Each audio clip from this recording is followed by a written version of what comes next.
euh, qui n'est pas, qui a été dû à purement un problème technique. Euh, voilà, nous allons démarrer une formation par visioconférence sur le calendrier de 2023, euh, qui va être mis en œuvre officiellement à partir du 15 octobre 2023, donc à partir de dimanche. Mais ce que j'ai envie de vous dire aujourd'hui, c'est que effectivement, il était prévu que nos experts se déplacent au niveau des 4 exactement. On devait organiser dans 2 sites différents, au niveau du chef-lieu de wilaya d'Ilizi pour Janet et Ilizi, et au niveau de Tamanrasset pour Ingzam et Tamanrasset. Pour des problèmes logistiques, purement logistiques, donc on a décalé cette formation de proximité in situ où on va toucher le maximum, où on devait toucher le maximum de personnes. On l'a décalé à l'autre semaine. Donc, ne vous en faites pas, nos experts, on va se réorganiser pour qu'on soit présent parmi vous dans 2 semaines à peu près, Inch'Allah. Voilà, là, vous aurez en face de vous docteur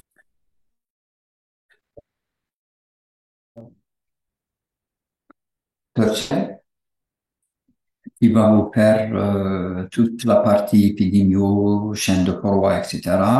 Et 2 professeurs, à savoir le professeur Belboua et le professeur Gourari, qui vont vous faire les tips concernant les différents vaccins, les maladies du PEB et les rattrapages. Voilà, pour مرحبا بكم. Et bon, ça va être une demi-journée, hein, ça va être une demi-journée de formation. On va essayer de vous donner le maximum. On va partager avec vous les différentes communications. On va les envoyer aux différents DSP qui vont les partager avec vous pour essayer à votre niveau, d'organiser des formations, vos EPSP respectifs. Et je vous souhaite bon courage. Docteur Saïd Fadli.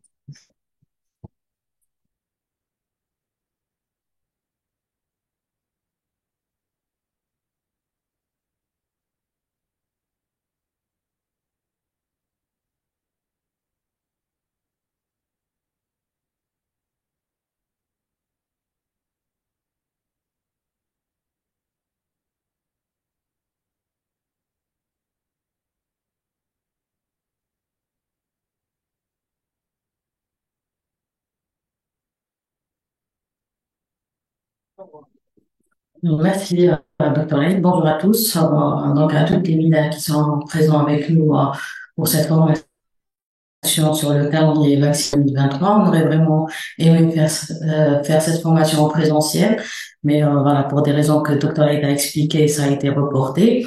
Donc, on va voir ensemble donc l'épidémiologie des maladies à prévention vaccinale. Ça va être un petit rappel succinct sur donc les objectifs du programme élargi de vaccination, qui est une préoccupation majeure du ministère de la Santé. Il est inscrit dans les engagements internationaux cibles. Donc il fait partie donc de l'objectif du développement durable numéro 3 dans son point 2, qui dit d'ici 2030, il faut éliminer les décès évitables des nouveau-nés et des enfants de moins de 5 ans. Et c'est tous les pays qui sont inscrits pour ça. Donc, il faut ramener la mortalité néonatale à 12 pour 1000 naissances, la mortalité des enfants de moins de 5 ans à 25 pour 1000 naissances. Donc, elle représente essentielle du droit humain à la santé et vise à réduire significativement aussi bien que la mortalité attribuable aux maladies cibles contrôlables par la vaccination. Donc, c'est inscrit également dans le programme national de lutte contre la mortalité infantile depuis 83. Et bien sûr, donc semble rappeler que le financement du PEV en Algérie est garanti par l'État. Donc les objectifs du PEV, l'objectif principal, comme on l'avait dit précédemment, c'est de réduire la morbidité donc des maladies contre la vaccination, mais il y a des objectifs spécifiques, donc secondaires, qui sont un taux de couverture vaccinale nationale et infranationale, c'est-à-dire aussi bien donc dans les wilayas que dans les EPSP, on peut plus loin, surtout en ce qui concerne la vaccination de la rougeole pour éviter la circulation et la transmission, rompre la chaîne de transmission de ces maladies. Et donc le deuxième point, c'est de consolider l'éradication à virus sauvage. Comme vous le savez, l'Algérie a le certificat d'éradication de la poliomyélite sauvage donc depuis 2016 et qui est toujours en vigueur. Et l'Afrique l'a eu. Donc tout le continent africain est également certifié free de polio sauvage depuis 2020. Également l'élimination du tétanos maternel et néonatal. Donc le tétanos néonatal, il a été éliminé en Algérie en 2018. Donc avant l'épidémie de 2018, donc l'élimination de la rougeole et de la rubéole et également la diphtérie. Il faudra également donc réduire les méningites donc à maladie à Haemophilus influenzae et pneumocoque, donc qui sont avec lesquels il y a des vaccins donc dans le PEV et réduire aussi bien la morbidité que la mortalité due à ces infections. Et également donc le plan d'élimination des hépatites virales dans l'hépatite virale B. Donc comme on avait dit, les facteurs principaux dont on a parlé, c'est la mortalité néonatale et la mortalité infantile. Quand on voit les chiffres en 1966, donc la mortalité infantile, 149 décès pour 1000 naissances vivantes. Il y a une chute drastique, donc arrivant à 18,9 décès seulement par 1000 naissances vivantes 2020, et ça, donc en très grande partie grâce au programme élargi de vaccination. Le taux de mortalité néonatale, donc qui prend la part du loup dans la mortalité infantile, il a constitué 40 infantiles entre 85 et 89 et des décès infantiles entre 2008 et 2012. Néonatal en Algérie en 2020 est de 16,8. L'objectif donc mondial, comme on l'avait dit précédemment, est de 10 décès par 1000 naissances d'ici 2030. Donc là, c'est quelques dates marquantes dans l'historique de la vaccination en Algérie. Donc, à commencer par la vaccination du BCG, donc qui a été généralisée en 66. Après, donc en 69, il y a eu la vaccination obligatoire et gratuite, aussi bien pour la polio, tuberculose, coqueluche et variole. En 85, donc on a vu l'introduction du vaccin anti-rougeoleux. En 96, donc il y a eu la mise en œuvre du programme national d'éradication de la poliomyélite qui continue jusqu'à nos jours. En 90, le vaccin de la rougeole, de la tétanos et poliomyélite. En 2000, l'introduction du vaccin de l'hépatite B, comme on se souvient tous. En 2007, donc qui a été mise en œuvre en 2008, c'était l'introduction de la vaccination contre l'hémophilus influenzae, donc particulièrement pour la prévention des méningites dues à ce germe. En 2014, donc qui a été mise en œuvre en 2006, c'est le calendrier vaccinal qui est toujours en cours. On a vu l'introduction de 4 nouveaux vaccins, donc contre la rubéole, auréon, pneumocoque et le vaccin antipoliomyélite inactivé injectable. En 2015, donc il y a eu la réglementation de la vaccination dans les cabinets médicaux et les établissements hospitaliers privés. Donc ça, on l'avait déjà dit. En 2018, il y a eu une actualisation du calendrier, mais qui n'a jamais été appliquée. Donc, il faut plus tenir compte de l'actualisation qui a eu lieu en 2018. On vient à la dernière actualisation qui a avec le décret de 2022 et qui va être appliqué à partir du 15 octobre prochain, Inch'Allah. Donc on a vu l'introduction d'une combinaison de 6 antigènes dans le même vaccin, avec introduction du vaccin anti-coqueluche avec l'introduction du vaccin anti-coqueluche acellulaire. Oui, docteur Lay.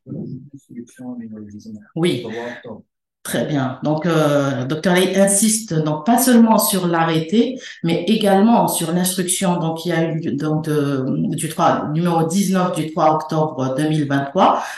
Pourquoi? En fait, parce que tout calendrier donc est amené à être changé selon le contexte épidémiologique. Et comme vous le savez, en 2022, donc il y avait suppression des doses de polio oral qui ont été réintroduites à cause du contexte épidémiologique national. Et ceci a été réglementé par une instruction ministérielle que vous avez reçue tous, j'espère. Donc voilà, là c'est juste pour avoir une idée sur les taux de couverture vaccinale. Donc il faut savoir que donc à partir des années voilà, les 80, 90 ça a commencé à augmenter.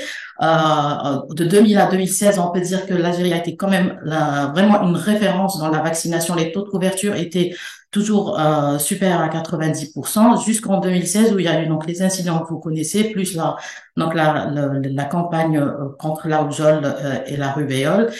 À partir de là, on a commencé à observer une réduction des taux de couverture nationaux et bien évidemment, la pandémie Covid a eu un impact négatif sur la vaccination et ceci sur le plan international, pas seulement en Algérie.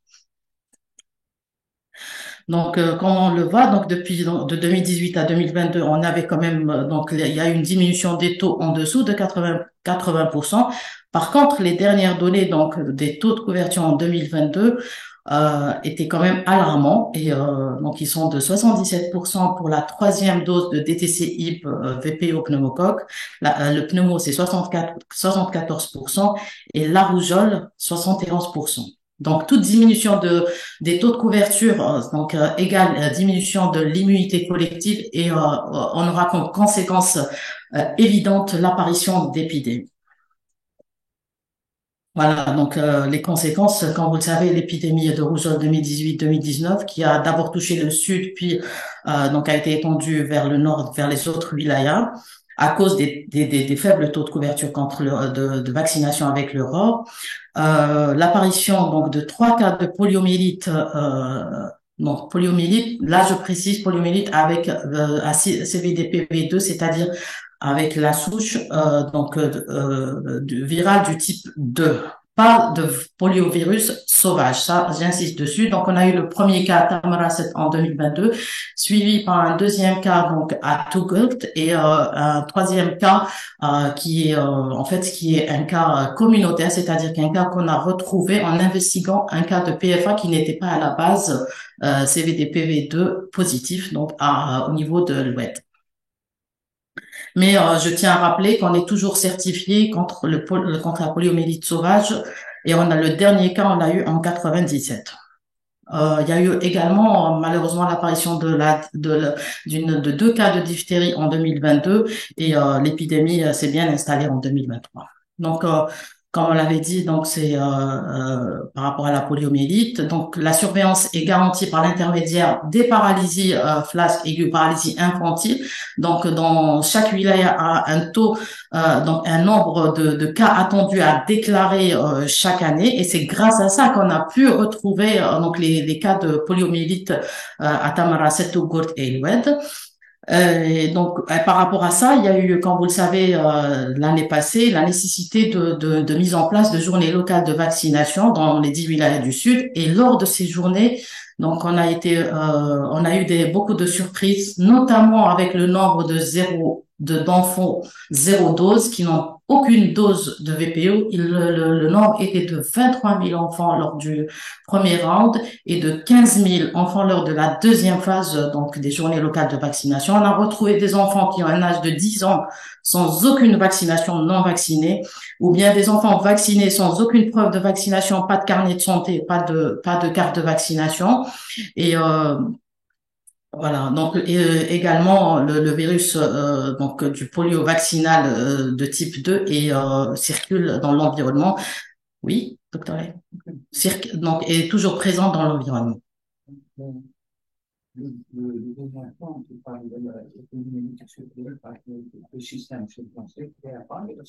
Oui, donc la violence environnementale qui commence, donc il y a quelques sites et qui commencent à se généraliser. Et donc il faut savoir quand on parle de cas de polio, c'est soit un cas humain, soit un échantillon positif donc dans la surveillance environnementale, parce que quand le virus circule dans les eaux usées, c'est juste donc une preuve qu'il existe, donc c'est qu'il existe chez les humains et qu'on n'a juste pas détecté. En fait, quand on a, juste pour rappel, quand on a 200 cas on détecte un seul cas sur 200. Donc le cas de PFA qu'on détecte, c'est seulement le sommet de l'iceberg de ce qui existe réellement et c'est juste une preuve que le virus circule.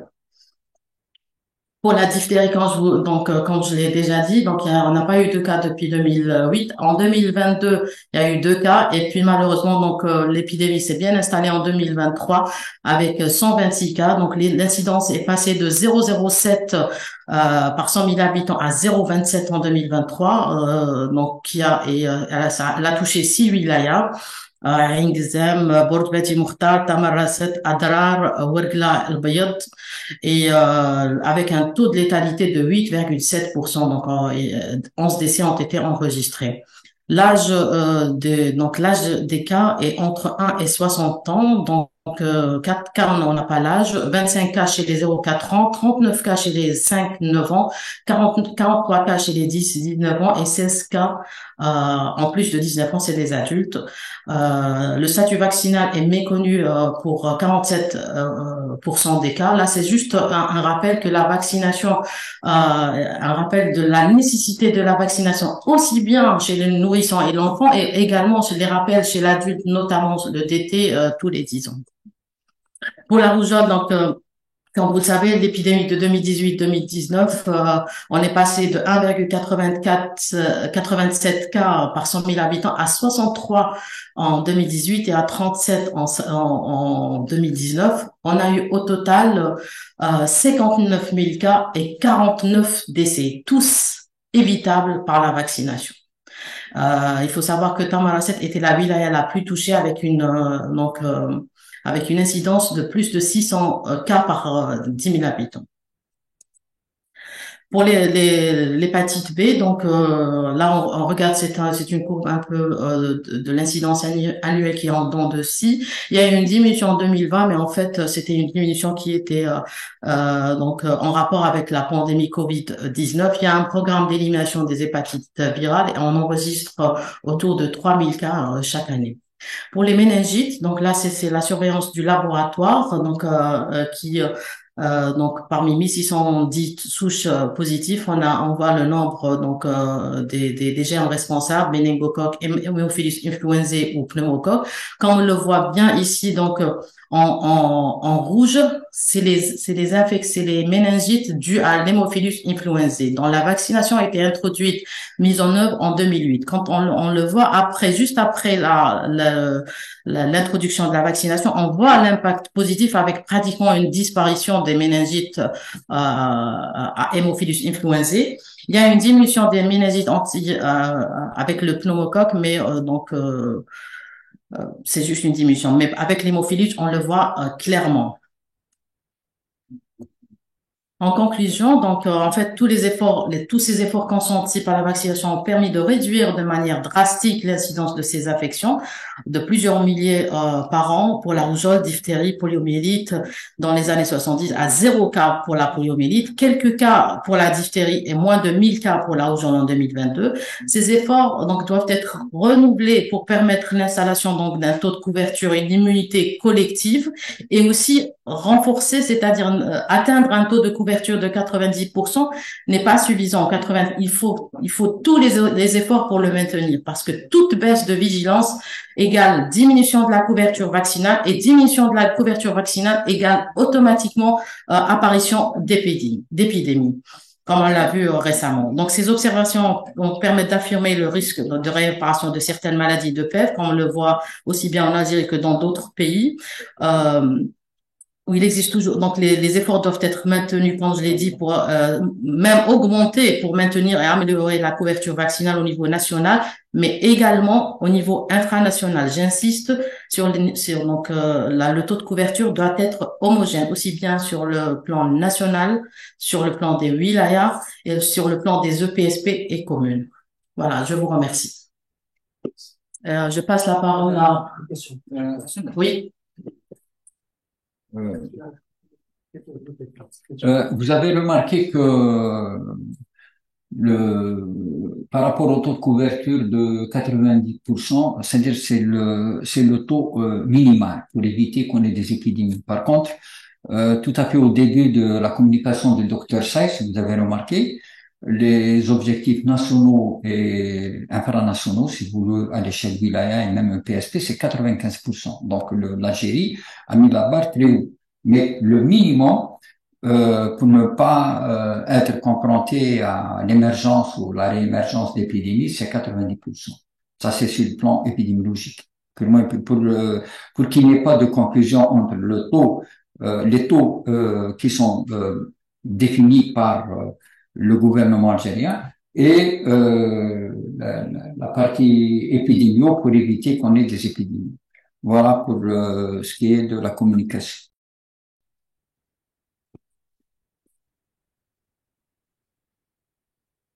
On va vous donner la parole tout à l'heure pour poser un certain nombre de questions. Professeur Gourari va vous faire la suite des communications. Tu viens pour partager, s'il te plaît?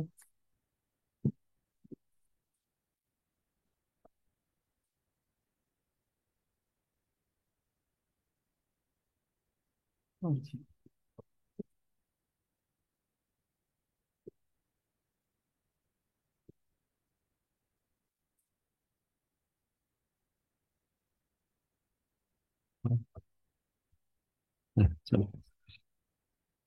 Bon, salam alaikum. Nous allons voir aujourd'hui le programme élargi de vaccination. Nous allons voir euh, les vaccins du nouveau programme, de 2023.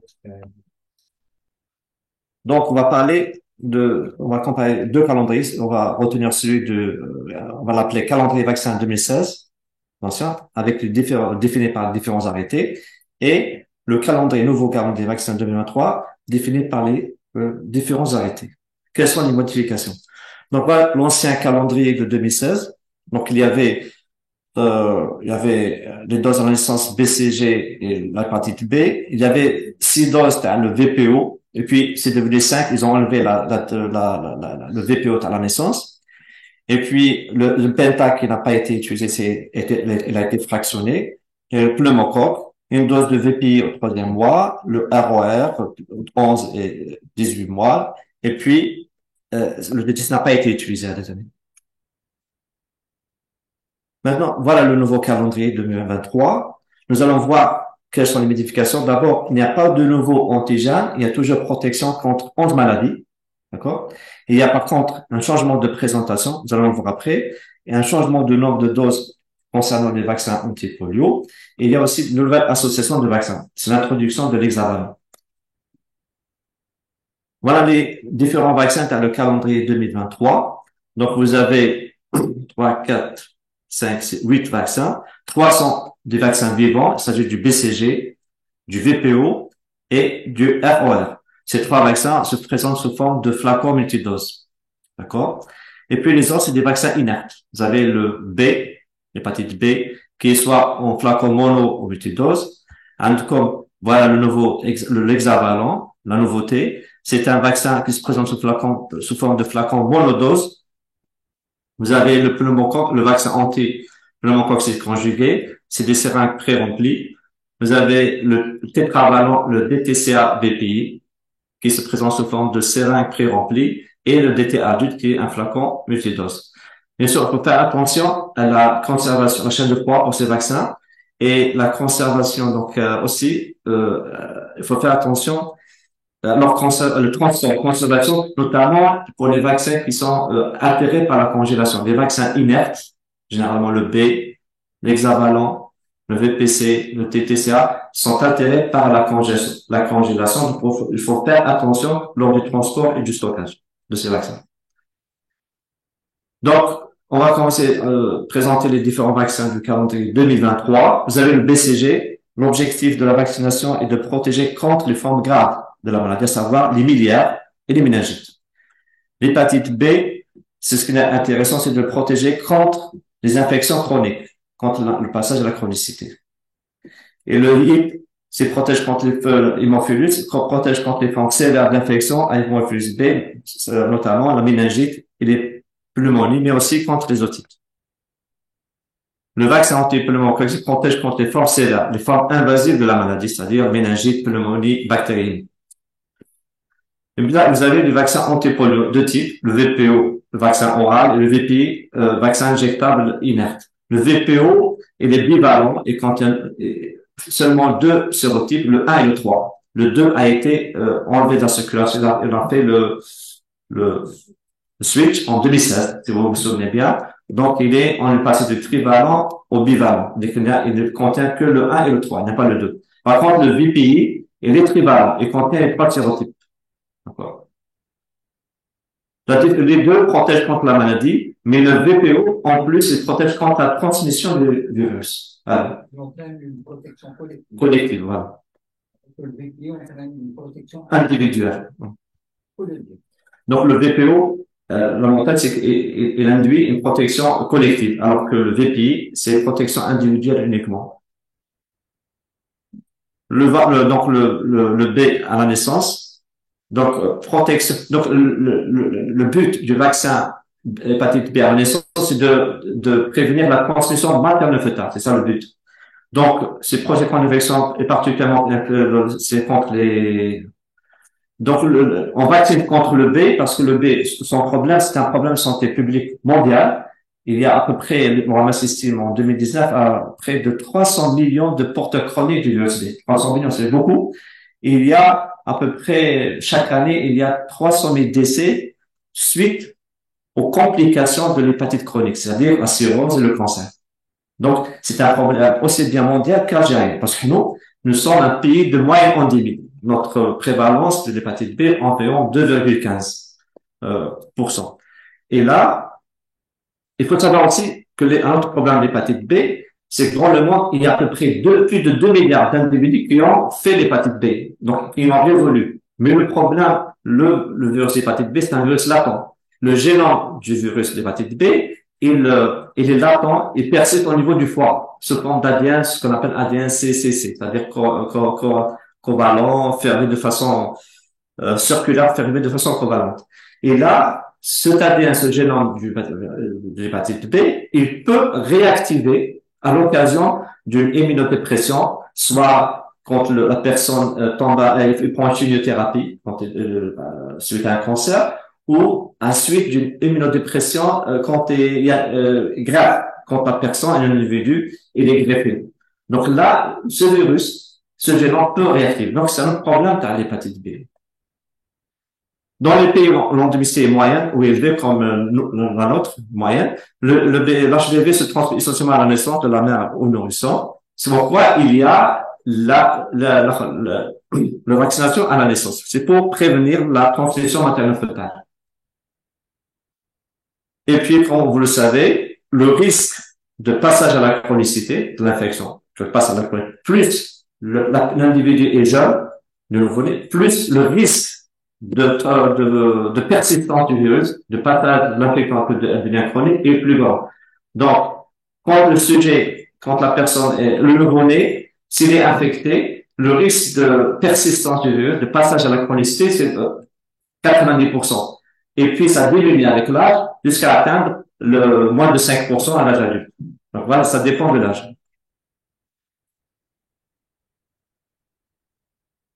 Le monovalent, l'inscription de septembre 2022, indique qu'il faut vacciner dans les 24 heures suivant la naissance. Si retard vaccinal à la naissance, administrer cette dose avant le 7e jour. Si elle n'est pas administrée avant le 7e jour de vie, comme le calendrier vaccin comporte 3 autres doses, pas de rattrapage de la dose.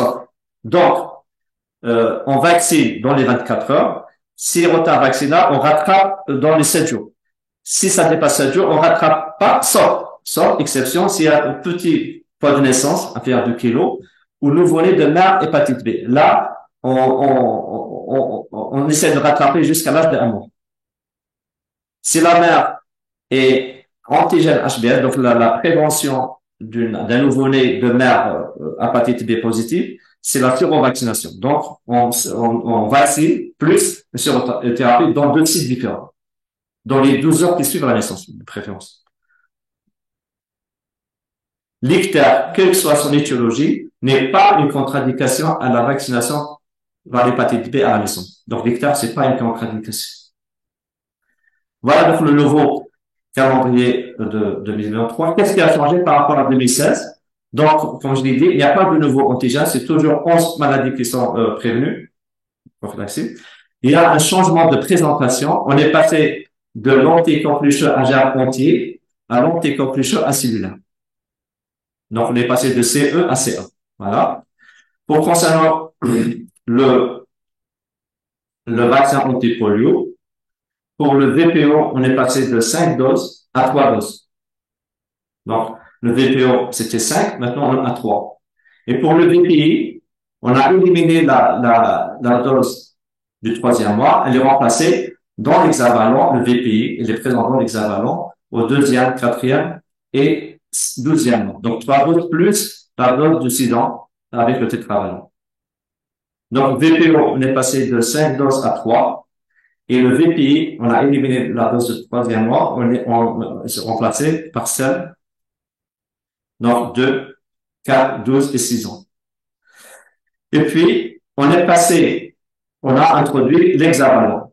L'hexavalent avec DTCA et VP. Donc, 6 antigènes en 2, 4 et 12 mois. Donc, c'est ça les principales modifications. Donc, changement, on est passé coqueluche acellulaire. Les doses du vaccin polio ont été changées et puis on a introduit l'hexavalent. Voilà la présentation de l'hexavalent. Celui que vous a été acheminé. Donc, c'est une boîte, c'est des flacons monodoses. D'accord? Chaque boîte contient à peu près combien? C'est 5, 10. 10 flacons monodoses. Donc, chaque boîte contient donc 10 flacons monodoses d'hexavalent. Et vous avez la pastille de contrôle la pastille de contrôle du vaccin sur la boîte. Cette pastille, c'est pour contrôler l'acheminement au cours du transport. C'est pas pour la conservation, c'est uniquement au cours du transport. Donc, il se présente ce fond. Donc, il immunise contre 6 maladies, hexavalent, ça veut dire, c'est ça que ça veut dire hexavalent. Donc, c'est des flacons liquides. Donc, prêts à l'emploi, il n'y a pas de reconstitution. Et la seringue n'est pas fournie. Donc, c'est à vous de l'acheter. Et voici les caractéristiques de la seringue à acheter. Il faut qu'elle soit de 0,5 mm avec une aiguille de diamètre de 22 à 25 jauges et une longueur de 25 mm. Donc, la seringue n'est pas fournie avec le flacon. Donc, c'est à vous de la procurer. OK. Avec ces caractéristiques-là. Donc, il faut conserver donc la chaîne de froid. Donc, c'est des vaccins qui sont altérés par la congélation. Il faut éviter de les congeler. Il faut faire attention.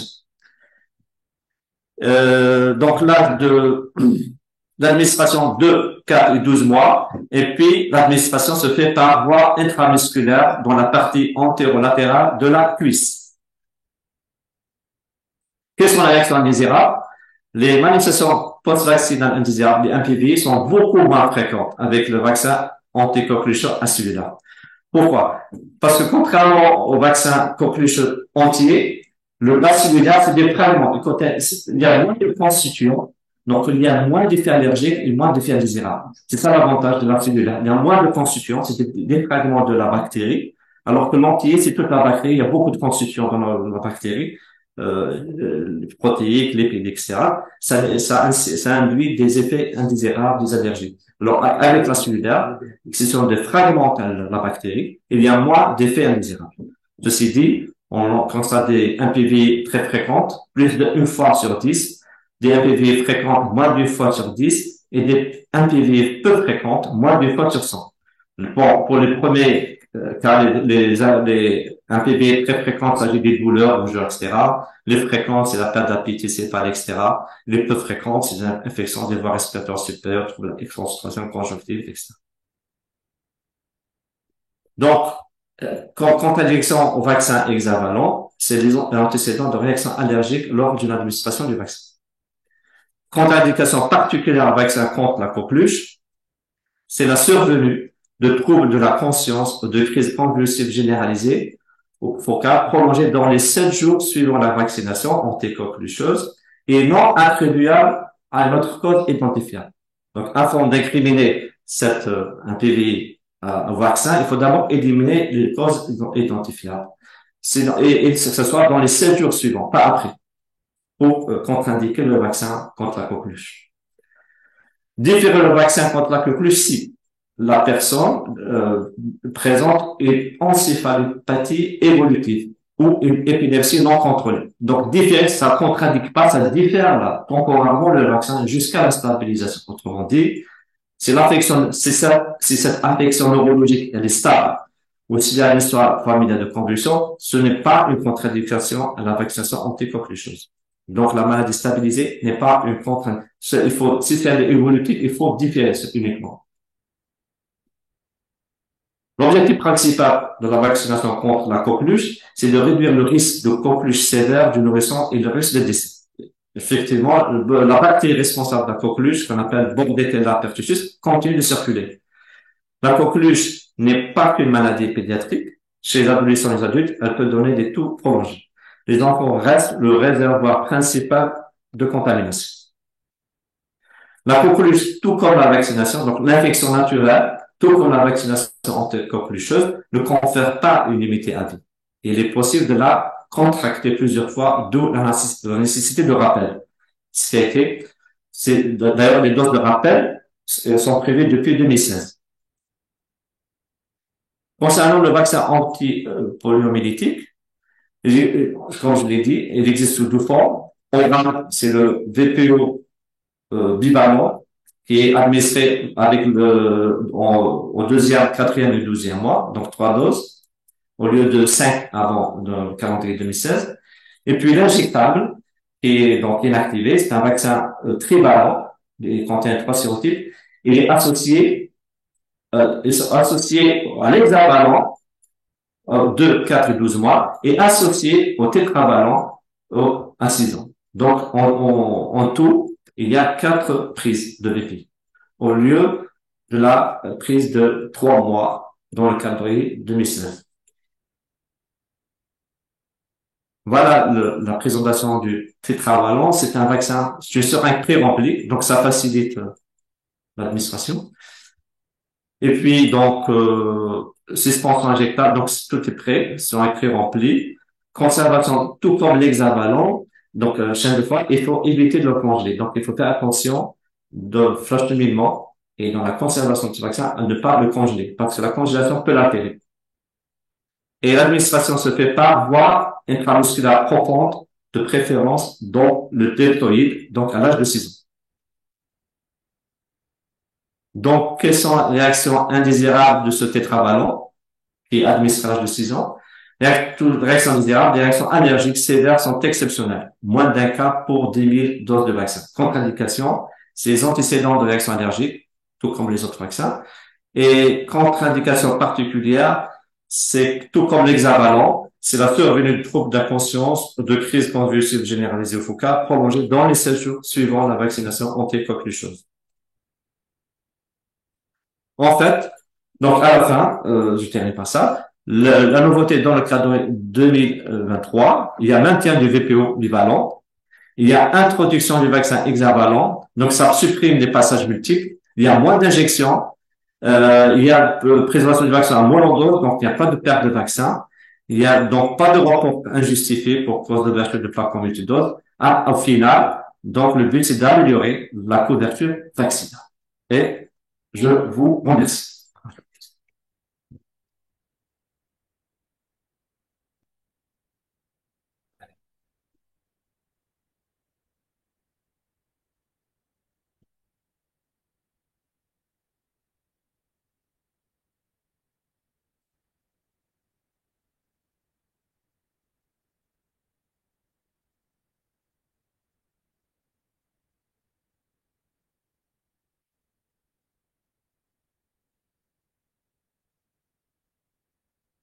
Très bien, merci beaucoup. Donc, on va enchaîner avec la troisième présentation sur maintenant tout ce qui est rattrapage des vaccinations. Alors, rattrapage vaccinal, si on voudrait définir ce que c'est qu'un retard vaccinal, c'est le délai qui va s'écouler entre l'âge qui est recommandé pour tel vaccin et l'âge réel pour lequel l'enfant est vacciné. On considère, par exemple, en première vaccination, on verra après quelques exemples, que quand il y a, par exemple, un enfant qui va venir à l'âge de 2 mois pour faire son vaccin, il a un retard, arrivé à l'âge de 3 mois, ça, c'est un retard parce que ça a dépassé les 15 jours par rapport à la primo-vaccination. Si un enfant se présente à l'âge de 12 mois, au lieu de faire à l'âge de 12 mois, il se présente à l'âge de 14 ou 15 mois, ça, c'est un retard vaccinal du rattrapage de la dose du rappel. Donc, à chaque fois qu'on a un retard de ce type-là, on peut considérer que l'enfant, il a un retard vaccinal. Et le problème, c'est quoi? C'est que ce retard vaccinal va avoir des conséquences sur l'enfant, puisqu'il va survenir dans un âge où l'enfant est un peu vulnérable, c'est l'âge dont on va dire 0 ou 2 ans, où il y a beaucoup de vaccins, et si l'enfant n'est pas vacciné, il est vacciné en retard, ben, il risque d'avoir la maladie puisqu'il n'est pas vacciné, donc il n'est pas protégé. Et ce retard vaccinal, il a deux implications avec 2 risques.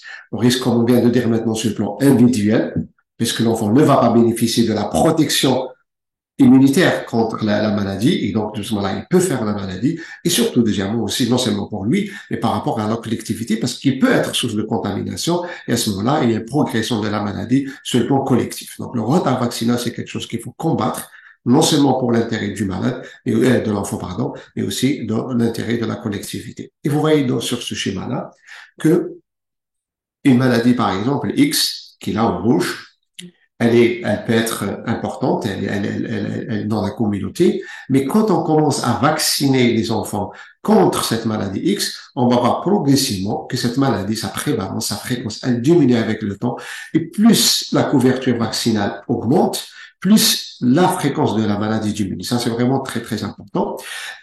Quand la couverture vaccinale est au maximum, comme vous voyez ici, là, on est très, très à l'aise parce que la fréquence de la maladie, elle diminue de façon très, très importante. Mais si pour une raison X, ça, oui, par exemple, hop, la couverture vaccinale, elle diminue. Par exemple, qu'est-ce qui va risquer de passer? Ben, à ce moment-là, automatiquement, si la couverture, elle diminue, vous avez quelques cas qui vont échapper et vous allez à ce moment-là avoir une flambée, comme on vient de voir maintenant, par exemple pour la diphtérie. Donc le problème, c'est pas le fait que certains, on va dire des malades qui viennent de l'extérieur et qui ramènent avec leur la maladie. Non, ça c'est un fait. Mais le problème, c'est quand les gens à l'intérieur ne sont pas protégés, c'est là que la flambée va apparaître. Alors que si le taux de couverture vaccinale il est élevé, ça à ce moment-là, il n'y aura pas de risque, même s'il y a une circulation modérée du gène. Et donc, quand par exemple, on a une flambée et qu'on réagit par rapport à ça et on augmente le taux de couverture vaccinale à un taux très acceptable, à ce moment-là, vous avez encore une diminution de la maladie et avec le temps, si cette couverture est maximale sur une longue durée, à ce moment-là, vous pouvez avoir une éradication carrément de la maladie, voire bien sûr un arrêt de la vaccination par la suite, comme ça a été fait pour la variole, etc. Voilà, donc on insiste beaucoup sur la couverture vaccinale. Alors, ce que c'est que toujours dans les définitions, ce que c'est qu'une vaccination de rattrapage, ben justement, c'est ça, cette action de vacciner les individus qui, pour une raison X, ont raté leur vaccin, ils l'ont pas fait à temps, donc il faut faire des séances de rattrapage, de vaccination, qui sont individuelles et qui, des fois, sont programmés par les DSP ou là, quand on va au niveau du ministère, on fait des ADS, justement, des campagnes de rattrapage pour essayer de rattraper un petit peu tout le retard. Maintenant, où peut-on dépister le retard vaccinal? Le retard vaccinal, c'est l'affaire de tous les médecins. C'est bien les collègues qui travaillent dans les PMI, les pédiatres qui travaillent dans leur cabinet, à l'hôpital, en médecine d'urgence, les médecins généralistes, donc tout le monde en hospitalisation. Il nous arrive, par exemple, des enfants qui sont hospitalisés pour une raison X, une bronchiolite par exemple, et quand on ouvre le carnet de santé, si on est attentif, ben on se rend compte que tel enfant n'a pas eu tel vaccin. Et donc ça, c'est une opportunité pour capter ces retards vaccinaux et les prendre en charge et ne pas laisser ce retard vaccinal se pérenniser avec le temps, parce qu'après, vous avez un effet domino et le retard du premier va entraîner le deuxième, le troisième, ainsi de suite. Donc, il est très, très important de dépister le retard vaccinal et la médecine scolaire. C'est aussi une occasion que les médecins qui travaillent en médecine scolaire puissent regarder les carnets de santé des enfants et vérifier est-ce que les carnets sont bien remplis, est-ce que l'enfant il a eu son vaccin en vrai. Alors maintenant, juste toujours dans les définitions, ce que c'est qu'une dose non valide, l'enfant, il peut être vacciné, mais on le considère comme s'il n'a pas été vacciné. Par exemple, si c'est un enfant qui a été vacciné à un âge qui est inférieur à l'âge minimal recommandé pour la vaccination. Si vous vaccinez un enfant qui a une rougeole à l'âge de 3-4 mois, ça sert à rien. Et donc ça, c'est une dose qui n'est pas validée. Il faut attendre un âge minimal de vaccination. Et la dose, donc ça, c'est très important, mais vous avez aussi l'intervalle. Si vous avez un vaccin au niveau de la primo-infection, vous donnez un vaccin, puis 4 semaines, 3 semaines, pour une raison X, ça, par exemple une erreur ou là, au bout de 3 semaines, hop, on refait le deuxième vaccin. Ça marche pas, parce qu'il faut laisser du temps pour la maturation du système immunologique, pour qu'il y ait un effet boosteur de la réaction vaccinale et une augmentation des anticorps. Donc, si vous le faites de façon précoce, eh ben, sinon valide, ça marche pas. Donc, soit parce qu'on a validé, on a vacciné avant l'âge minimal requis, soit parce qu'on n'a pas respecté les intervalles et on a fait une deuxième vaccination très courte. Alors, les principes maintenant de la vaccination de rattrapage, il faut savoir que les enfants qui se présentent tardivement ne devraient pas se refuser la vaccination. Un enfant qui a été dépisté, il vient pour une raison X, il vient pour une douleur abdominale, on l'examine, etc. On dit, voilà, ça, c'est pas une appendicite, c'est rien du tout, on va vous donner le... Et hop, on tombe sur le carnet de santé, on vérifie et on trouve qu'il est en retard. Celui-là, il faut pas le lâcher. Donc, l'idéal, c'est de le faire vacciner le jour même, si on peut, c'est la séance de vaccination ouverte, et ne pas laisser les enfants partir sans faire leur rattrapage. Alors, raison de plus, si les parents viennent eux-mêmes pour une séance de rattrapage ou parce que les enfants n'ont pas été vaccinés, il faut essayer de les faire les vacciner le plus tôt possible et ne pas leur donner des rendez-vous et pour, à ce moment-là, accentuer encore le retard. Et donc, il est toujours bien sûr préférable de vacciner les enfants, même en retard, mieux que ne pas les vacciner de façon totale. Et donc, on a dit, tous les secteurs de santé, quelle que soit la situation du médecin ou là où il travaille, qu'est-ce qu'il fait, il faut regarder les carnets de santé parce que ça permet de régler le grand problème de la couverture vaccinale.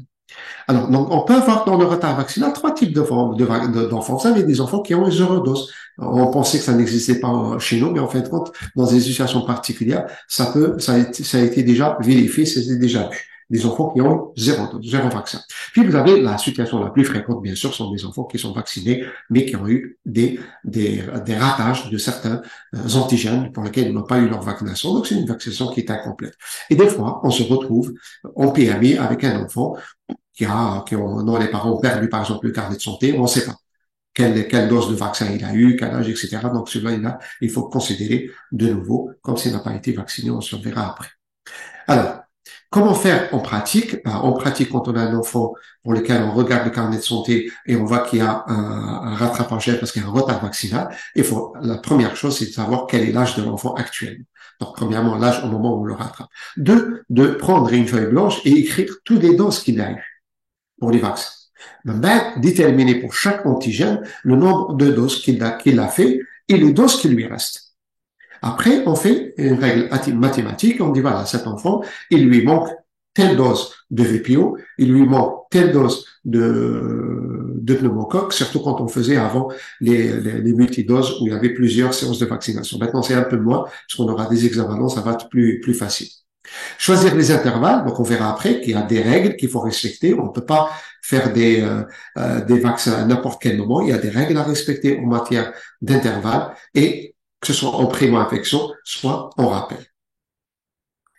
Alors, la règle numéro 1, c'est qu'en l'absence de carnet de santé ou de carnet de vaccin ou carnet de vaccin de santé, comme on peut l'appeler comme on veut, la personne est considérée comme non vaccinée quand elle n'a pas son carnet. Donc, si vous n'avez pas de carnet, il faut qu'elle soit considérée comme non vaccinée et on démarre de zéro. Donc, il faut savoir qu'il n'y a aucun risque. Nous avons un calendrier qui est bien ficelé maintenant, mais si un enfant va recevoir un examen de plus, il n'y a aucun souci par rapport à ça. Règle numéro 2, en cas de retard, il n'est pas nécessaire de recommencer tout de série. Il faut poursuivre la vaccination avec les doses récentes. Il n'existe sur ça, c'est très important. Il n'y a pas de délai maximum entre les vaccinations. Si vous avez un enfant qui a été vacciné, il était absent, je sais pas où il était, dans un endroit. 3 ans après, il réapparaît. 3 ans après, il a un carnet de santé, c'est écrit, vous avez les numéros, on est sûr qu'il a été vacciné, on les prend en considération, même si ça remonte à 2 ou 3 ans. Règle numéro 3, il faut protéger en priorité les maladies les plus sévères. Donc, si par exemple, on se retrouve dans une situation où on doit choisir, par exemple, ben, c'est sûr qu'on va choisir les maladies les plus sévères chez l'enfant et notamment chez les tout petits. Et on sait bien que chez les enfants de 2 mois, 2 ans, si vous avez au moins 2 germes qui sont très importants, c'est le pneumocoque et l'hémophilus. Comme l'a dit le Dr Bourali, vous avez les atteintes, les méningites, les pneumopathies, pour l'hémophilus, les otites, mais sur le pneumocoque, on risque d'avoir des septicémies et des méningites à pneumocoque. Et puis, bien sûr, n'oublions pas la coqueluche et la rougeole. Donc, ce sont voilà un petit peu les vaccins pour lesquels il faut les passer en priorité. Règle numéro 4, la validité d'un vaccin, elle est donc la validité d'un vaccin pour qu'il soit valide, on l'a vacciné pour que la vaccination soit valide, il faut respecter l'âge minimum lors de l'administration de la première dose. Ça, c'est important. Et respecter aussi les intervalles minimum entre les doses. On va donner après, pour chaque vaccin, combien il faut respecter. Donc, il faut respecter l'âge minimum à partir de lequel on peut vacciner. On peut pas vacciner à n'importe quel moment. Et deux, il faut respecter les intervalles entre les deux doses. Exemple, donc, lors de la primo-vaccination, il faut respecter, habituellement, on dit qu'il faut au moins 2 mois. Et on peut aller vraiment au maximum à 6 semaines, mais pas avant. Donc, si la deuxième dose, par exemple, de l'hexavalent a été faite par erreur sur une période, sur un intervalle qui est moins de 6 semaines, elle n'est pas valide. Elle n'est pas valide et à ce moment-là, on peut ignorer cette dose et faire, c'est comme si on faisait 3. Celle-là, on ne prendra pas en considération et on fait une deuxième et on fait une troisième par la suite. Donc, on fait les 2 doses et on fait le rappel les 6 mois après, on verra. Pour être considéré aussi comme dose de rappel, parce que comme vous savez, on fait 2 4 par exemple, ça c'est la primo. Après, à l'âge de 12 mois, on fait le rappel. Et bien, ce rappel-là, il faut pas qu'il y ait, habituellement, on dit qu'il faut en moins 5 et 6 mois. Le calendrier, le 4e et 12, vous allez, entre 4 et 12, ça fait 7. Et là, parce que c'est le calendrier, c'est quand on fait le rattrapage, on essaie de faire le rattrapage pour condenser, pour faire le plus rapidement possible. Donc, on fait à peu près 5-6 mois. Mais on ne descendra jamais moins de 4 mois. Sinon, c'est pas valide. Et tout ça, c'est suite à des réactions physiologiques de production d'anticorps. Donc, si on voudrait avoir une pérennité par la suite de taux d'anticorps protecteurs, il faut laisser du temps, à peu près 5 à 6 mois, entre la deuxième primo-infection et le rappel. Et un délai pour certains vaccins, par exemple pour l'aurore, on considère qu'on peut raccourcir le délai entre les 2 vaccinations jusqu'à 1 mois.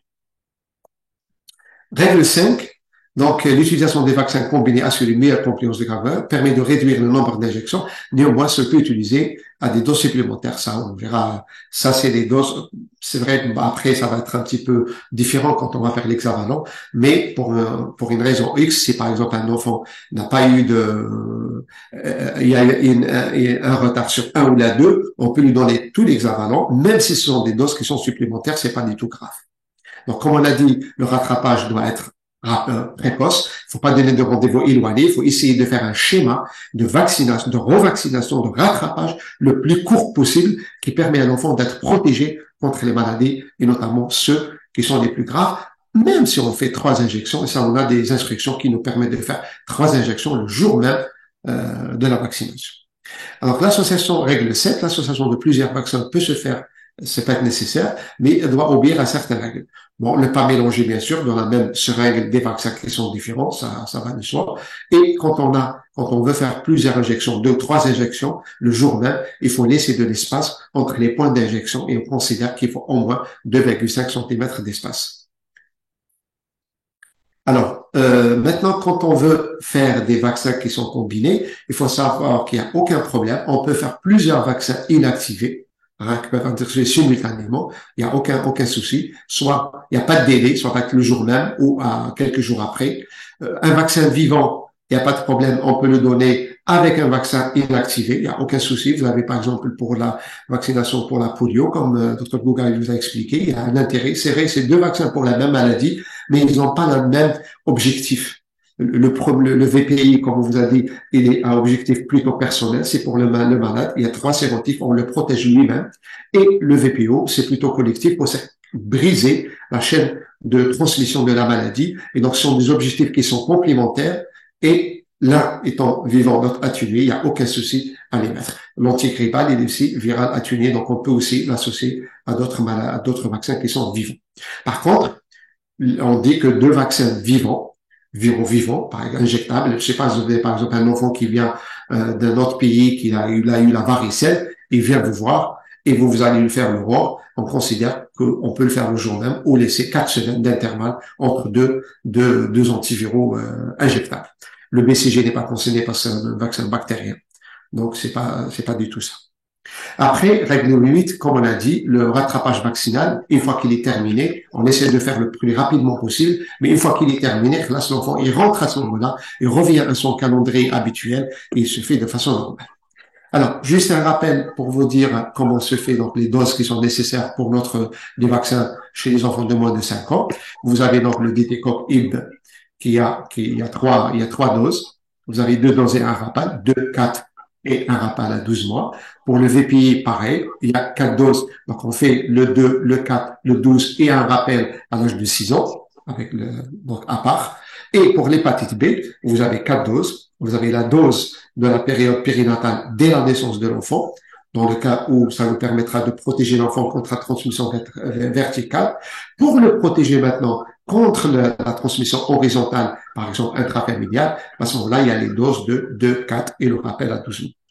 Pour le pneumocoque, pareil, donc il est avec concomitant de l'hexavagan, puisque vous allez avoir 2 doses, 2, 4 et 12. Pour l'Europe, c'est pareil, comme l'avant, donc c'est 11 mois et 18 mois. Et le VPO, pareil, comme le VPI, l'hexavalent et le pneumocoque, c'est facile, c'est 2, 4 et 12. Alors, le rattrapage vaccinal, on va aller dans les détails assez rapidement, vaccin par vaccin. Par exemple, pour l'hémophilus, il est nécessaire jusqu'à l'âge de 5 ans. Il faut rattraper les enfants. Mais on considère qu'après l'âge de 5 ans, il n'est pas nécessaire de rattraper. Donc, si on avait que l'hémophilus à gérer, un enfant qui se présenterait après l'âge de 5 ans, il n'y a pas vraiment d'intérêt. Il peut avoir l'hémophilus, il aura des infections banales à l'hémophilus qui vont le protéger. Donc, il n'est pas nécessaire d'avoir des vaccins. Par contre, pour les nourrissons âgés de moins de 12 mois, les tout petits, qui sont pas encore vaccinés, il faut obligatoirement faire 2 doses et un rappel, comme on l'a dit. Et le rappel avec, il faut qu'il coûte en moyenne de 6 mois, mais pas inférieur à 4 mois, entre la deuxième dose et le rappel. Donc, il est déjà un enfant, donc on verra après pour moins de 12 mois, et dit, on lui fait le premier, on fait le deuxième, entre les deux, donc on a dit à peu près pas moins de 6 semaines, et entre la deuxième dose et la troisième dose, il faut à peu près 6 mois, mais pas à moins de 6 mois, moins de 4 mois. Il a déjà l'enfant âgé, il est plus de 12 mois, ben à ce moment-là, on fait une seule dose, c'est pas la peine de faire par la suite. Donc, on fait une seule dose pour les enfants entre 1 an et 5 ans. Les moins de 2 ans, non. On fait, comme on a dit, les 3 doses. Pour le pneumocoque, il ne concerne que les enfants de moins de 2 ans, comme on a dit, non vaccinés antérieurement, ne pas rattraper après l'âge de 2 ans, sauf si c'est un enfant qui a eu une splénictomie ou qui a un déficit immunitaire, pour lequel, donc, c'est des populations à risque d'infection invasive, on peut leur faire des vaccins complémentaires. Alors, la primo-vaccination à 2 doses. Donc, on sait qu'à 2 mois, donc, il faut 8 semaines d'intervalle, on a 6 semaines minimum, et un rappel à 12 mois, avec un intervalle minimum de 5 à 6 mois. Donc, si par exemple, il se présente avant 6 mois, à ce moment-là, il va avoir les 2 doses, et le rappel, il va le faire à 12 mois après. 6 mois après, pardon. Mais il se présente à la vaccination après l'âge de 6 mois. À ce moment-là, on lui fait les 2 à 2 semaines, à 8 semaines d'intervalle. Ou avec le rappel, à l'âge de 12 mois, il va faire de façon ordinaire. Si les 2 doses de pré-infection sont faites par erreur, qui on a moins de 6 semaines, à ce moment-là, on a dit, on ne prend pas en considération puisque la vaccination, elle a été faite, on n'a pas respecté les 6 semaines. Donc, c'est une dose non valide. Le schéma de rattrapage, je redis, on leur dit la même chose, mais je redis plusieurs fois pour que ce soit très clair. Pour les nourrissons de moins de 6 mois, ils doivent recevoir 2 doses plus le rattrapage. Alors, il a moins de 6 mois, par exemple, il vient à l'âge de 5 mois, il n'a pas reçu ses vaccins. Alors, il va avoir le vaccin Théo, premier, et le deuxième à 2 mois d'intervalle. Ou le rappel Théo, un rappel à 12 mois. D'accord? Avec un rappel à 12 mois. Si l'enfant, il est âgé entre 6 mois et 12 mois, il va faire supposons qu'il a par exemple 8 mois. 8 mois, 10 mois deuxième, ou le 6 mois. Donc, on va dépasser 12 mois. On attend 6 mois, on fait le rappel tard. Les nourrissons âgés de 12 à 24 mois, eux, ils vont avoir 2 doses à 2 mois d'intervalle. Ils n'auront pas besoin d'une autre dose après l'âge de 2 ans. On a à 2 ans, on peut arrêter la vaccination pour le pneumococque. Voilà encore la même chose. Moins de 6 mois, on dit 3 doses, on a 2 doses plus celle de rattrapage. Le rattrapage, on fait à l'âge de 2 mois, tranquille. Mais ça, le cas où l'enfant, il a été rattrapé après l'âge de 6 mois, à ce moment-là, on dit le dose à 2 mois d'intervalle, on a 6 mois, on dit la deuxième parce qu'il compte fait déjà 12 mois. Le cas d'enfant, il vient entre 12 et 20, et entre l'âge de 1 an et l'âge de 2 ans, et dit les 2 doses thermo, et c'est pas la peine de faire le rappel. D'accord? Parce qu'il a dépassé les 4 doses. Le cas d'Ingina, après l'âge de 24 mois, là, s'il n'y a rien à faire, il faut suffire. Maintenant, pour l'aurore, il y a 2 doses de vaccin anti-rougeole sont nécessaires pour obtenir une protection. Ce ne sont pas des rappels, c'est la vaccination, elle est faite comme ça. Elle est faite de 2 vaccins. Un pour le patient 11 mois, ou l'autre 18 mois. La seconde ne constitue pas un rappel, elle fait partie de l'objectif de la vaccination. Parce qu'on sait que quand on vaccine la première injection, c'est pas tous les enfants qui vont avoir un taux d'anticorps qui sera suffisant pour les protéger. Certains auront probablement besoin d'une autre dose complémentaire, c'est pas un rappel, complémentaire pour élever le total des anticorps.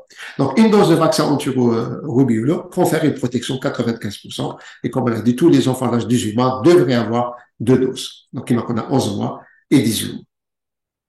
Le rattrapage vaccinal doit se faire avec le ROR ou le RR, pour la santé scolaire. Alors, qui va changer le cas pour le ROR? Le Canadien a un enfant qui a entre 11 mois et 18 mois, qui n'a rien reçu. Rédigé immédiatement, alors entre 11 et 18, je lui donne à 11 mois. On va donner la deuxième dose, un mois après. Une dose, pardon. Donc, elle a une dose immédiatement. On a une dose à l'âge de 18 mois parce qu'elle en est dans l'intervalle. Là, il n'y a pas de souci.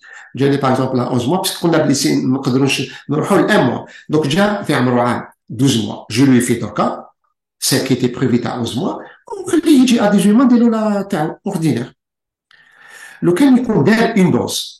J'ai à l'âge de 16 mois, auquel donne une dose. Là, il n'y a pas de problème. La deux doses, on a à l'âge de 18 mois. OK? Donc, puisque l'intervalle peut être respecté.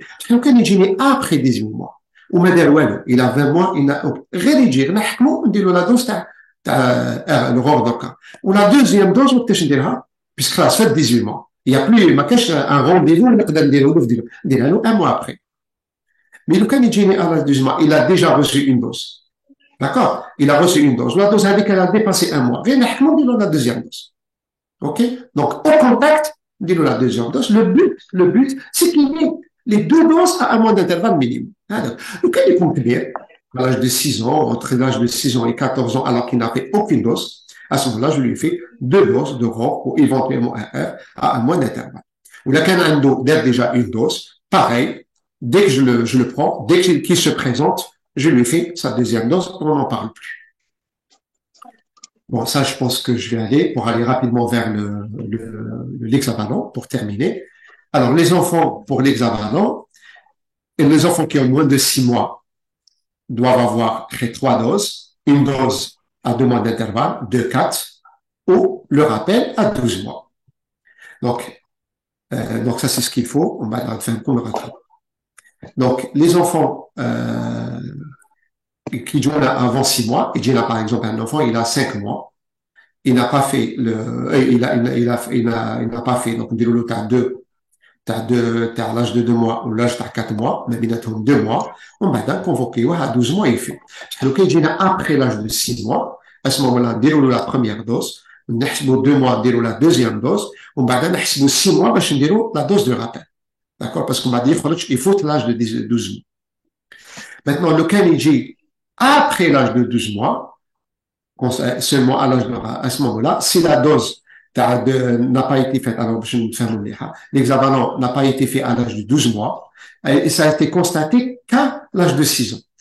À ce moment-là, elle a été non faite à l'âge de 12 mois, constatée seulement à l'âge du rappel, c'est-à-dire à l'âge de 6 mois, elle sera effectuée à l'âge de 6 mois sans dose supplémentaire ultérieure. Donc là, à l'âge de 6 ans, on fait la dose qui lui manquait et on s'arrête là.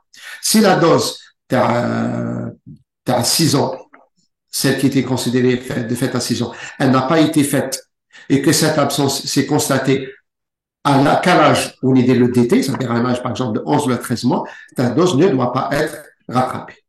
D'accord? Donc, c'est-à-dire que c'est trop tard, on ne pourra pas rattraper la dose. Voilà, je pense que on a fini le, le rattrapage et on vous laisse poser des questions si vous voulez et mes collègues et moi, on essaiera d'ouvrir.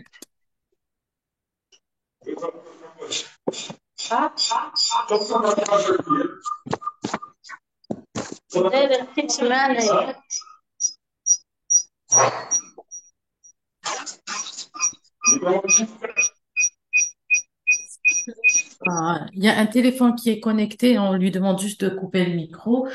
Pour les questions, vous pouvez soit demander, soit mettre les questions au niveau donc des discussions.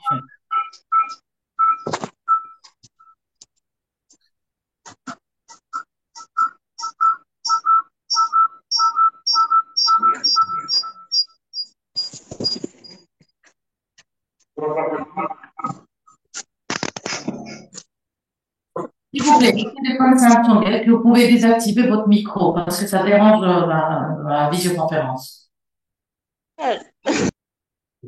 Merci. Donc, il y a une question.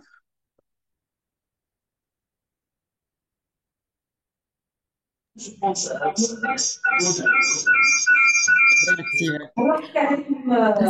s'il vous plaît.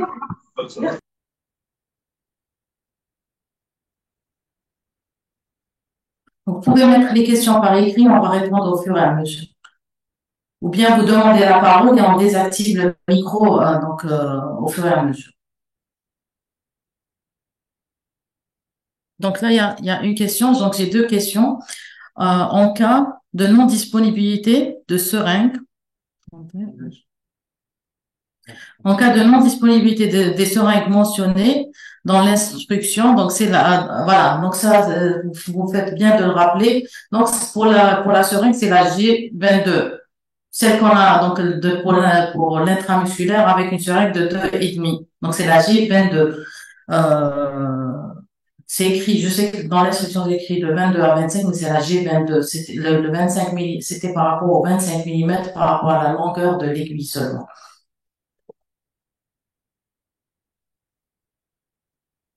Donc pour le stock de DTCI qui existe, qu'est-ce qu'on doit faire pour le stock restant, circuit qui doit suivre le stock après 15 octobre?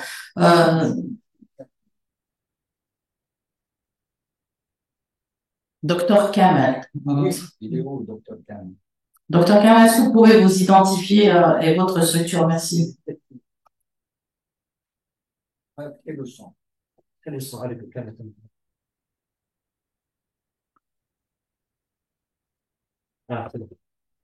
Oups. Ouais. Même la vidéo. Même la vidéo.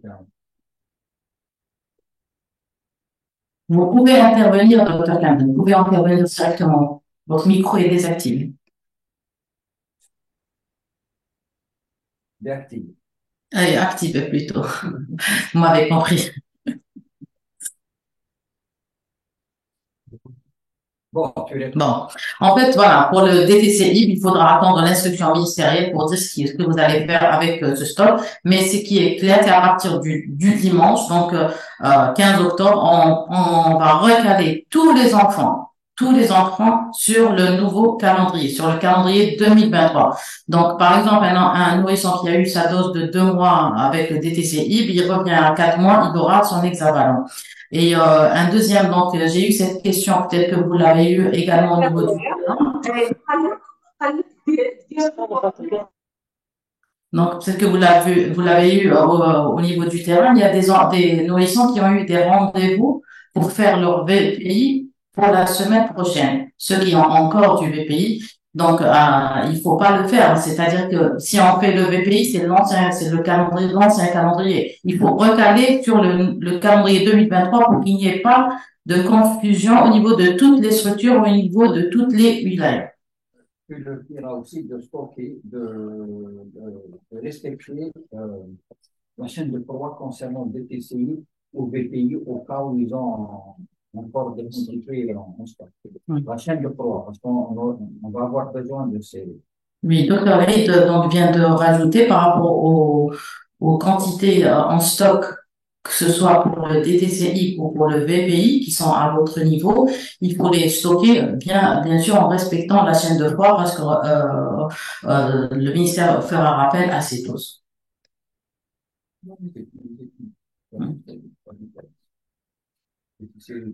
Donc là, il y a une question enfant de 6 ans pour le professeur Belfouet. Enfant de 6 ans, jamais vacciné. Comment on rattrape sa vaccination?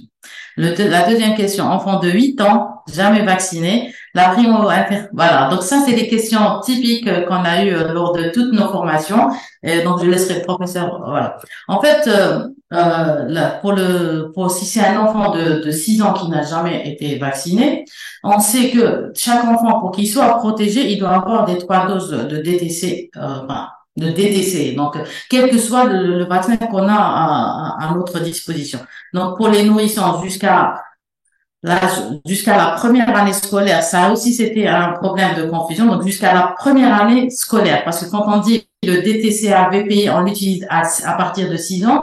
En santé scolaire, on parle pas d'âge, on parle de classe. Ça, c'est vraiment important. Une information pour vous, donc dans l'AMM du DTCA VPI, on peut l'utiliser même à des âges beaucoup plus bas, c'est-à-dire on peut l'utiliser dans notre PEV pour les nourrissons, mais voilà. Donc, mais pour cette question, un enfant qui est en première année, qui a 6 ans, qui n'a jamais été vacciné, il lui faut 3 doses, donc 2 doses de primo-vaccination avec le DTCA VPI en respectant les intervalles de minimum entre les 2 doses en primo-vaccination qui sont de 2 mois avec un minimum de 6 semaines et une troisième dose qui est de rappel en respectant l'intervalle pour les doses de rappel qui est de 6 mois avec un minimum de 4 mois. Idem pour l'âge de 8 ans. Donc, pour 8 ans, on va utiliser le DT adulte pour faire la même chose. Et sans oublier de rattraper, si c'est un enfant qui n'a pas les autres vaccinations, l'HPV et le ROR, de les rattraper. On va détailler ça. Oui, le pneumo après 2 ans, il faut plus le rattraper. Tu leur diras que ces situations, on va les détailler dans une instruction qui va venir concernant la santé scolaire. Donc, concernant le rattrapage en santé scolaire, puisque ces questions sont très fréquentes, il y a une instruction qui est en préparation qui va aborder toutes ces situations particulières de rattrapage.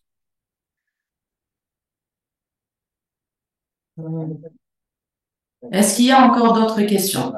Ou quelqu'un qui veut prendre la parole?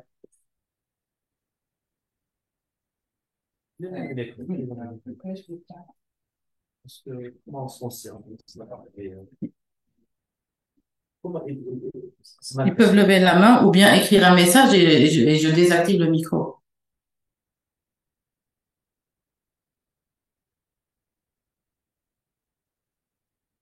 Est-ce que c'est clair pour l'enfant de 6 ans non vacciné et de 8 ans?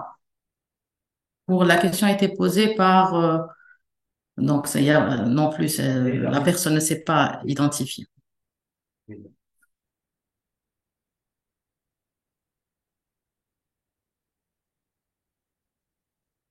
Un nouveau message. Très bien. Est-ce que quelqu'un veut prendre la parole? EPSP avalé ça. EPSP Tasbrook. Donc je vais aller EPSP par EPSP là.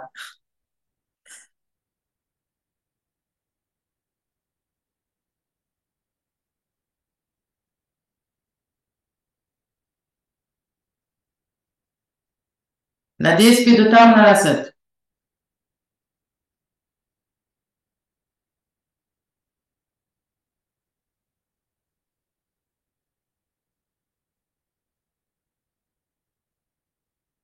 Apparemment, tout a été clair. Oui, il y a encore, voilà, le site d'injection de l'hexavalent chez un enfant de plus de 3 ans. Est-ce que c'est toujours au niveau de la cuisse ou on peut l'injecter au niveau du deltoïde?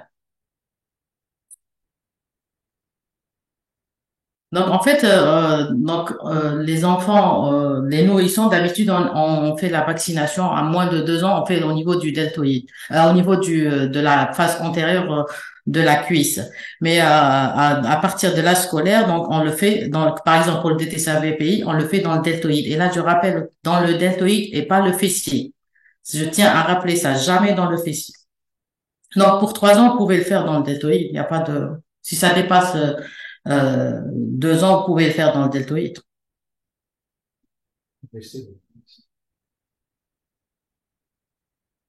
L'essentiel que ça soit en intramusculaire.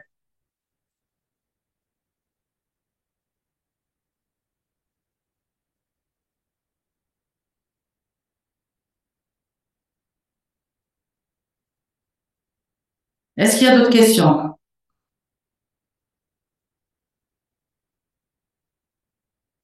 Est-ce que vous n'avez pas peut-être besoin du présentiel? Il y a professeur Boulali qui pose la question, est-ce que après cette formation pour les modalités de transition avec le calendrier 2023, est-ce que ça a été clair avec cette formation ou c'est-à-dire une formation présentielle avec donc une présence sur place avec un nombre plus important de formateurs et une possibilité d'interactivité est nécessaire? On veut vraiment une réponse à cette question. Merci.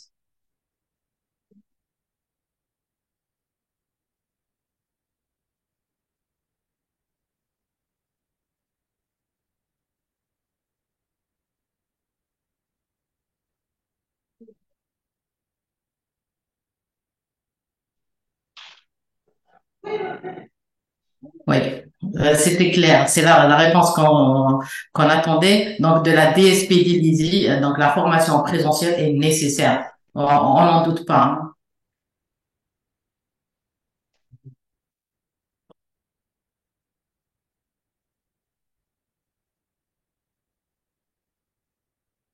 Est-ce que vous n'avez pas la question, est-ce que vous n'avez pas des cas où, parce que cette question a été aussi posée dans d'autres formations, je vais vous faire, je vais vous faire profiter de cette question. Si par exemple un nourrisson a reçu une dose de VPI ou une dose d'hépatite B, il y a une semaine, donc il a reçu en retard.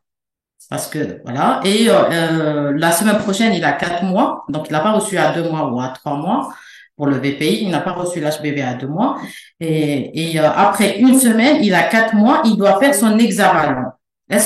Comment on fait dans ce cas? Je réponds à la formation présentielle qu'elle va. On a déjà répondu, docteur. Voilà, elle va avoir. Donc, cette question a été posée fréquemment. En fait, les doses de VPI ou d'HBV qui ont été faites chez les nourrissons qui vont basculer sur le calendrier 2023 et avec un délai qui n'est pas respecté seront considérées comme des doses perdues. Voilà, non valides. C'est pour pouvoir faire la transition de façon et recaler tous les enfants sur le calendrier 2023.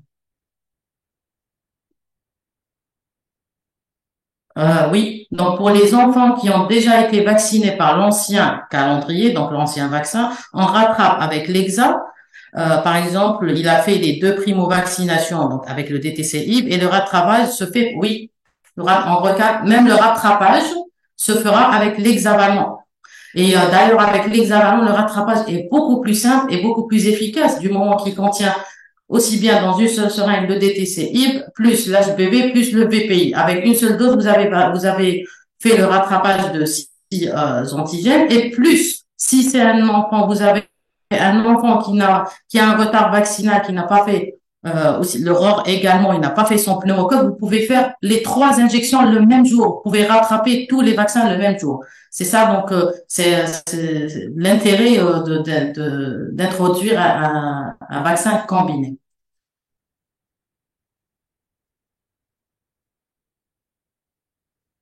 Il n'y a que Dr Kamel qui pose des questions. Vous êtes dans quelle structure? Vous pouvez répondre. Ou bien, voilà, votre micro est activé, vous pouvez prendre la parole.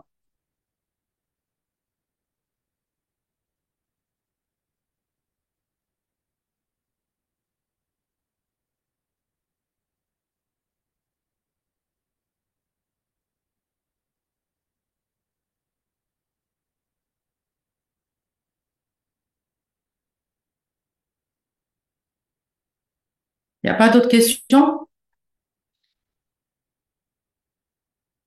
Surtout en ce qui concerne le rattrapage. Je sais que cette, en fait, c'est cette présentation qui suscite le plus de questions. Peut-être il y a un point dont on n'a pas parlé ici dans cette formation, c'est le carnet de santé. Donc, il y a une question. Non.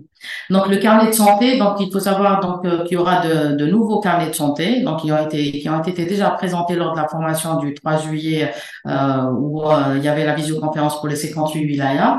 Et les enfants qui avaient déjà leur carnet, les anciens carnets, vont continuer à les utiliser. C'est les nouvelles naissances et jusqu'à l'âge de 2 mois pour lesquels on va donner les nouveaux carnets une fois disponibles. Donc pour les anciens, il faut juste bien sûr rajouter VPI dans la case du DTCI parce qu'il n'existe pas et cocher il n'y aura plus donc la visite de 3 mois, le rendez-vous de 3 mois du VPI est supprimé. En fait, c'est pratiquement les seules modifications qui ont eu lieu.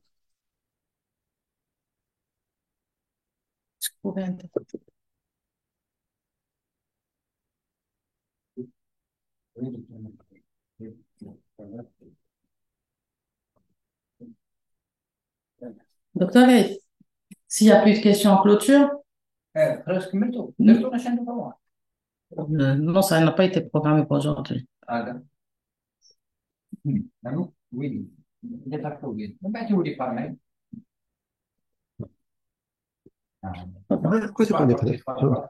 Non, juste pour le rattrapage, bon, on n'a pas parlé du BCG, mais c'est clair.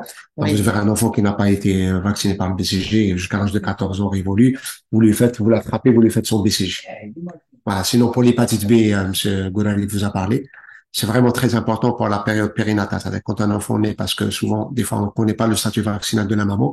C'est pour ça que c'est important d'insister pour que l'enfant ait sa vaccination durant les premières 24 heures. Si la maman est anti-HBsAg positif, c'est différent. On fait la sérothérapie et on fait le vaccin à 2 sites différentes dans les 12 premières heures, l'idéal. Sinon, le rattrapage qui m'appelle comme on peut aller jusqu'à 7 jours. Si c'est un enfant, la maman n'est pas antigène HBs, on s'arrête là. Si on découvre qu'elle est antigène HBs, il faut pas hésiter à aller jusqu'à 1 mois pour le vacciner. Pour vraiment essayer d'éviter la transmission périnatale, parce que c'est elle qui pose le problème, parce qu'elle a dit que c'est 90% de chronicité. Voilà, c'est tout ce que...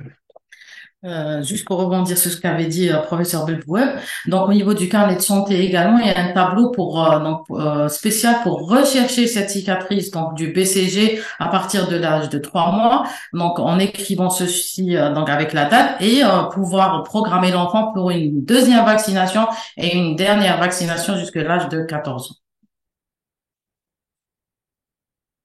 C'est bon? Voilà. Donc s'il n'y a pas de questions, docteur Laïd va clôturer cette journée. Donc, merci beaucoup, chers experts. Avant de clôturer, je tiens à vous dire que les deux formations qu'on avait programmées au niveau d'Illizi et Tamaras sont toujours maintenues. Donc, ils sont déjà... on n'a pas encore arrêté de date, on va vous informer, mais ils sont déjà planifiés pour l'autre semaine. Ça, en ce qui concerne donc le présentiel. Effectivement, on aurait aimé être aujourd'hui, enfin, c'était programmé, donc ça fait quelque temps. On aurait aimé être avec vous, que ce soit à Tamanrasset ou à Élysée. Donc, je clôture cette session. On vous a donné les principaux éléments. Le calendrier de vaccination 2023, national. Le calendrier national de vaccination 2023, comme il a été dénommé. Donc, il va démarrer à partir donc du dimanche 15 octobre. Donc, voilà, pour ce qui est du calendrier. Pour ce qui est du carnet, donc là, on va... Aujourd'hui, on m'a informé qu'il a été finalisé. Ils vont le partager avec nous. On va procéder à son impression à notre niveau, donc au niveau du ministère, et on va partager avec l'ANEP les fichiers sources durant la semaine. Et là, vous pouvez ensuite faire des bons de commande, des bons de commande directement au niveau de l'ANEP pour pouvoir s'approvisionner en carnet de santé pour ce qui est donc de ces aspects. Les registres, donc vous devez aussi tous les supports au niveau local, vous devez les refaire à votre niveau. Donc l'instruction au niveau des annexes des instructions, vous trouvez tous les modèles, les nouveaux modèles que vous allez adapter. Et là, c'est le rôle des CNEP et notamment des gestionnaires des établissements des différents EPSP. Voilà ce que j'ai à vous dire. Comme et bon week-end, mes amis, et à dimanche, Inch'Allah. Voilà, au travail. Il n'y a pas d'autres questions? C'est bon? Voilà.